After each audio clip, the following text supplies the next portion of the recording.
noches, desde Barcelona. Son las 9:30 y buenas tardes en Chile.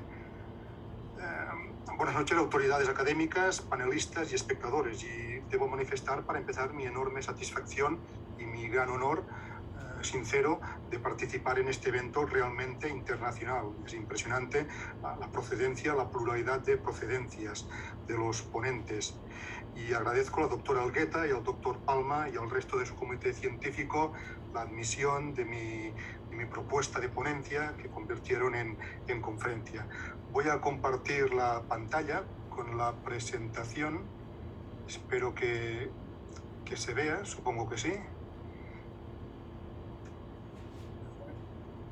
Bueno, efectivamente voy a exponer en los 15 minutos que dura la ponencia 10 conclusiones sobre la enseñanza del derecho en tiempos de COVID, pero que conviene proyectar hacia el futuro. Esto fue a propósito de una jornada de profesores de la Facultad de Derecho celebrada hace pocos meses, en julio de 2021. No es mi intención explicar qué se hizo durante la pandemia. Esta crónica histórica ahora no tiene mucho sentido. Solo voy a dar una pincelada para contextualizar lo que voy a explicar.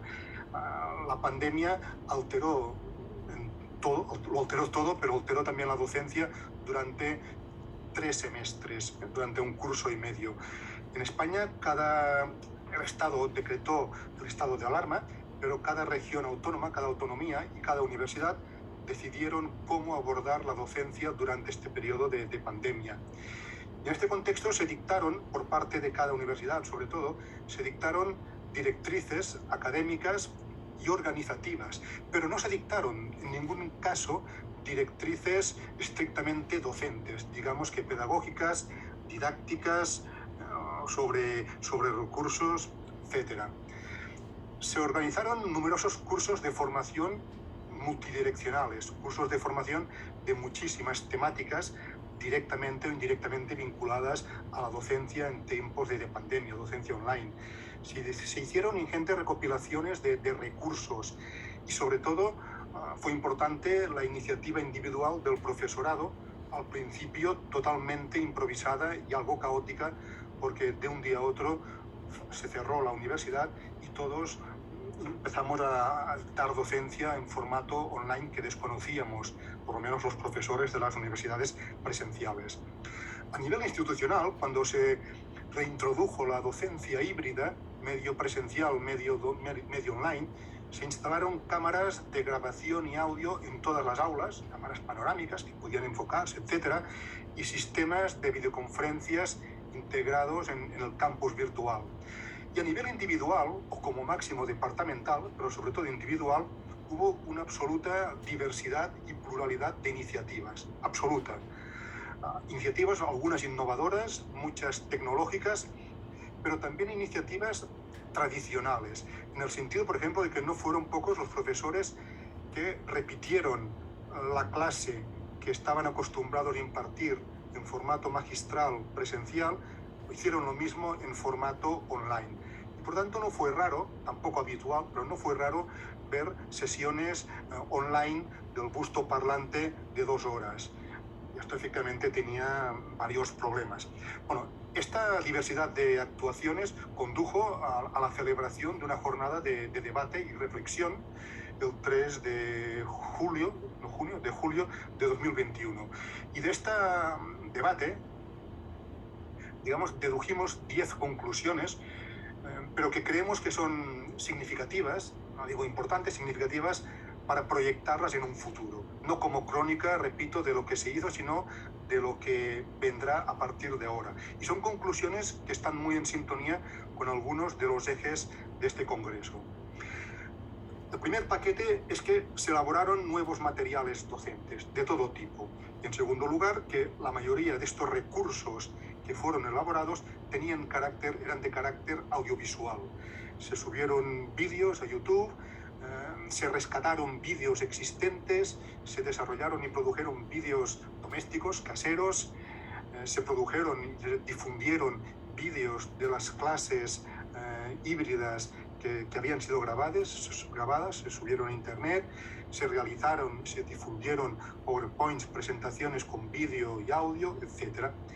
Pero también se generaron nuevos recursos docentes, nuevos recursos didácticos para los estudiantes, que no eran recursos audiovisuales estrictamente, eran libros de casos, libros de ejercicios, pero en todo caso libros en formato digital. Claro, esto se produjo con carácter urgente para resolver la situación de la docencia online. Pero luego todos, o la mayor parte de los profesores, hemos visto que son materiales que van a permanecer ahora que la pandemia, entre comillas, está terminando y la docencia vuelve a ser presencial. Y además se hizo presente y se hizo consciente la dialéctica de la sincronía y la asincronía, algo que en las facultades presenciales apenas tenía importancia. Pero no solo se hizo consciente esta dialéctica, sino que hubo un refuerzo claro de la sincronía, del trabajo asincrónico de los estudiantes, de la sincronía y su peso en el aprendizaje de los estudiantes y, en definitiva, del rol, del papel de este trabajo asincrónico. Y esto indujo a una de las reflexiones, creo, más interesantes y uno de los debates que se produjo y se está produciendo, que era la reflexión sobre los nuevos contenidos y el nuevo papel, el nuevo rol que debían ocupar las clases presenciales. Si los estudiantes disponían de nuevos recursos elaborados, nuevos materiales didácticos, y estos recursos podían ser estudiados por el estudiante de forma asíncrona, ¿qué papel se reservaba a la docencia presencial? En todo caso, parecía que el rol de la docencia presencial de la clase no podía ser exactamente el mismo que era hasta ahora. La cuarta conclusión fue inesperada y fue la importancia que tuvo, la importancia renovada de la lectura por parte de los estudiantes. Lectura de manuales o partes de manuales, de documentos, de pseudoapuntes que el profesor ponía a su disposición, de artículos de revista, de fuentes del derecho, etc. Y esto, en cierta manera, esta importancia de la lectura de calidad, de la lectura académica, más o menos en detrimento de los clásicos y típicos apuntes de la clase presencial. Puesto que no había clase presencial, los apuntes mayoritariamente desaparecieron o perdieron calidad porque eran apuntes de clases online y realmente no era lo mismo. En todo caso, la lectura, coincidimos muchos en que se convirtió, tampoco hay que exagerar, se convirtió en un vértice esencial de la docencia online. La lectura era un recurso asíncrono, la lectura era generadora de debate y de conocimiento. Nosotros, que somos de otra generación de nuestros estudiantes, lo sabemos porque vivimos en su momento este papel de la lectura, pero no lo viven ahora nuestros estudiantes, nuestros hijos, y la lectura como una función dinamizadora y generadora de conocimiento. La quinta conclusión era el desarrollo de experiencias colaborativas entre docentes y la formación de equipos docentes. Formalizado y sobre todo informal. Nadie se calificaba de equipo docente, pero en el fondo se crearon equipos docentes, los profesores se organizaron de forma colaborativa para establecer criterios, para crear recursos didácticos, para diseñar el campus o el aula virtual, para poner en común y coordinar determinadas estrategias de enseñanza y aprendizaje, para compartir labores y esfuerzos logísticos y, en definitiva, para optimizar esfuerzos. No tenía sentido que 10 profesores de una misma asignatura, todos de forma paralela, individual, estuviésemos creando materiales similares. Digo que no hay que exagerar esta dinámica colaborativa, porque todos sabemos, y no sé si ocurre igual en Chile, en Brasil, en Argentina, en México, en Sudamérica, pero en las facultades de Derecho, por lo menos en España, la dinámica sigue siendo de los profesores como bastante individualista, es un trabajo muy individual, pero poco a poco se está abriendo camino una dinámica más colaborativa. Y la pandemia supuso un empuje a este tipo de trabajo colaborativo. La sexta conclusión sería que se tomó conciencia por parte del profesorado de la importancia de la información, de la calidad de la información y de la certeza que conlleva la información hacia los estudiantes. tuvimos conciencia de la necesidad de ser empáticos, de explicar bien a los estudiantes que estaban encerrados durante mucho tiempo en su casa, explicar bien a los estudiantes, pero de manera precisa, sencilla y realista, cómo se iba a organizar la docencia.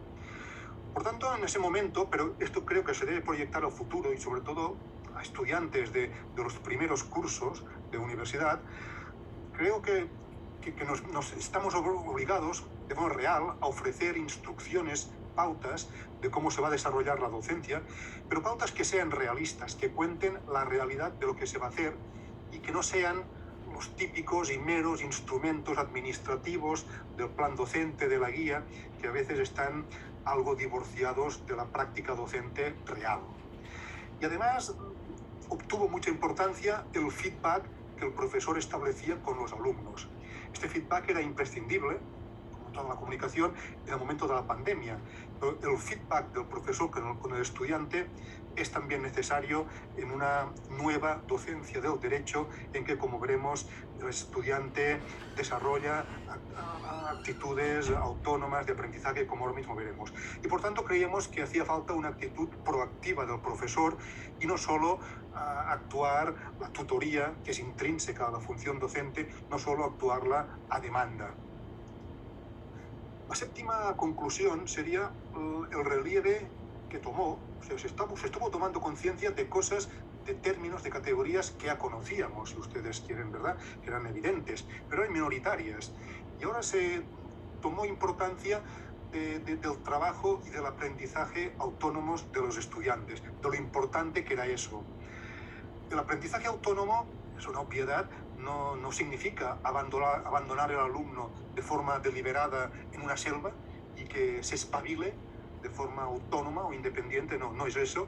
El trabajo autónomo trata de fomentar la autonomía del alumno, autonomía funcional, intelectual, pero facilitando pautas y facilitando recursos para que esta autonomía sea real, esté encauzada hacia la consecución de unos objetivos.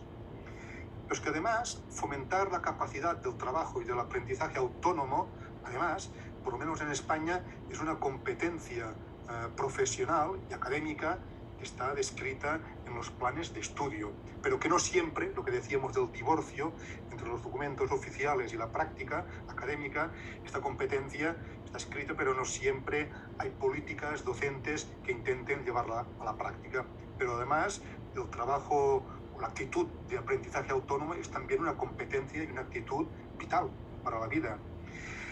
Y aquí también se hizo una reflexión, la siguiente reflexión, que es que fomentar el trabajo y el aprendizaje autónomo beneficia seguramente a los buenos estudiantes.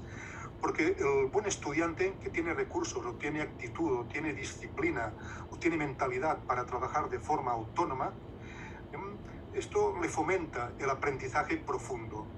Pero en cambio el estudiante que no se le ha fomentado el trabajo autónomo, no tiene esa actitud o esa mentalidad, por razones diversas, puede estar perjudicado porque no avanza en su aprendizaje, su autonomía no es activa, no es proactiva, y estos estudiantes mediocres o discretos, en un contorno, en un contexto de aprendizaje autónomo, pueden acabar desconectándose de la asignatura, de las materias.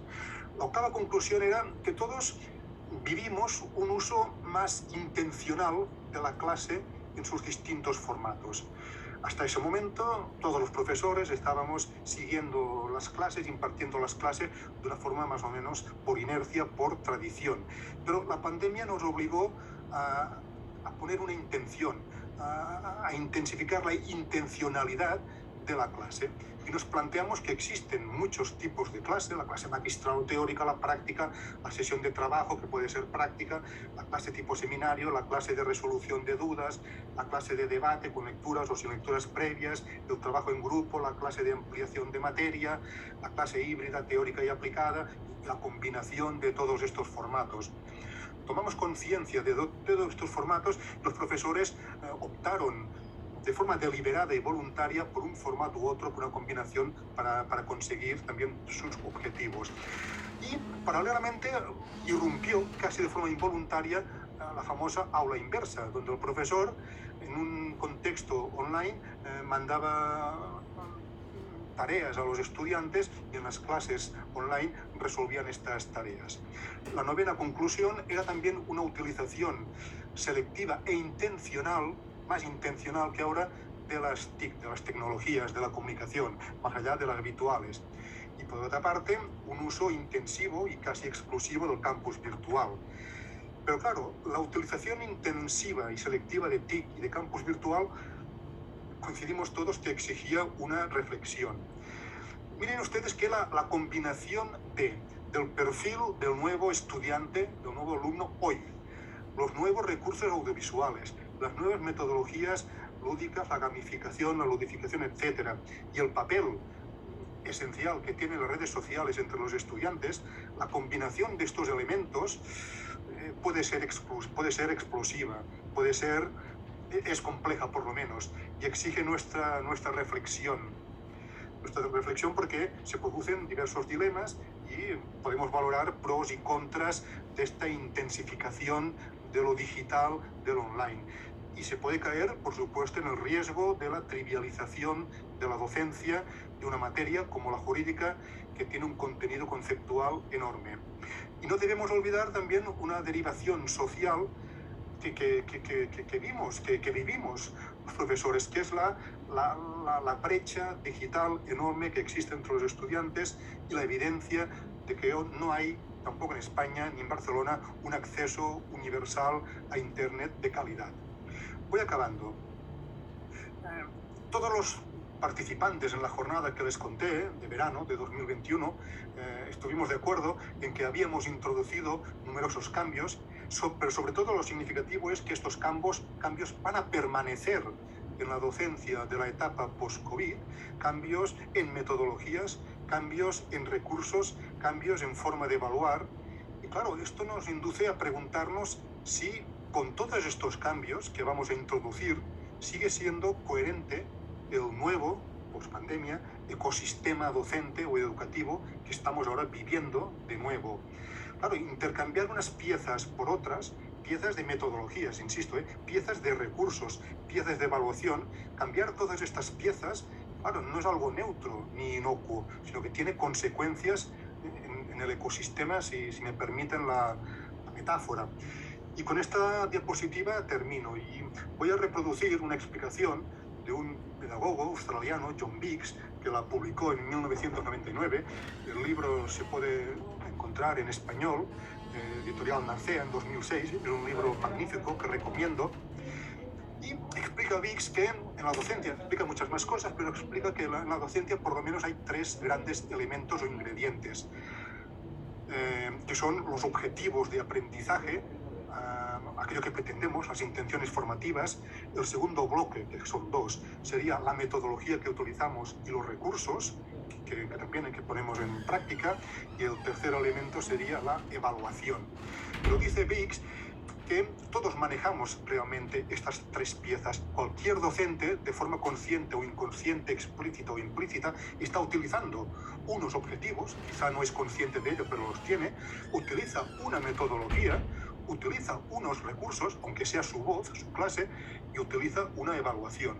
Pero estas tres piezas discurren en un contexto determinado: el confinamiento, la docencia online, el perfil del alumnado, las posibilidades económicas del alumnado y de la universidad, la situación familiar, las expectativas, los deseos de los estudiantes, el clima académico.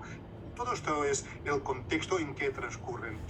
Y dice Biggs que estas tres piezas que todos manejamos deben ser alineadas de forma constructiva, que no basta que existan, sino que debemos tener mucho cuidado, y más ahora, después de la pandemia, en que estas tres piezas estén perfectamente alineadas.